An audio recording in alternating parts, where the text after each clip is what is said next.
అలాగే వెళ్ళి కిషోర్ తో చెప్పేస్తాడు. ఏదో ఒక జీవే చెప్పేస్తాడేమో. వీడు వెళ్ళి చెప్తే నా పెళ్లి ఆగిపోతుంది. నేను కిషోర్ అన్నతో చెప్పను. అక్క ఎక్కడికి వెళ్తున్నావు రాక? వీడిని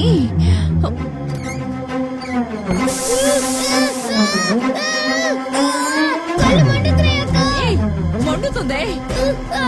నేను అప్పుడే చెప్పాను కదక్క కిషోర్ అన్న దగ్గర చెప్పనని. మండుతుందాయే. నువ్వు చూసింది బయట ఎవరితోనైనా చెప్పేవంటే నీ ఫ్రెండ్ మురళికి కూడా ఈ స్ప్రే కొట్టేస్తాను. ఆడుకునేటప్పుడు కళ్ళల్లో స్ప్రే పడిందని చెప్పాడు డాక్టర్. ఎగ్జామిన్ చేసిందిలో కార్నియల్ డ్యామేజ్ అయినట్టు తెలుస్తోంది. ఆప్టిక్ నర్వ్ డీప్ గా ఎఫెక్ట్ అయినందువల్ల he has lost his eyesight. Prabhu, నీ కళ్ళు పోయిన తర్వాత నీ కూడా ఉండి బాగా చూసుకోవాలి అనుకున్నాను. ఇప్పుడు మాత్రం ఏంటి బాగా చూసుకున్నావు కదా? లేదు, మా నాన్నకి ట్రాన్స్ఫర్ అయ్యింది. మేము ఊరికి వెళ్ళిపోతున్నాం.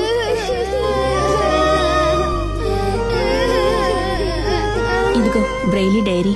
ఇక నుంచి నువ్వు కూడా చదవగలవు. నేను నీకు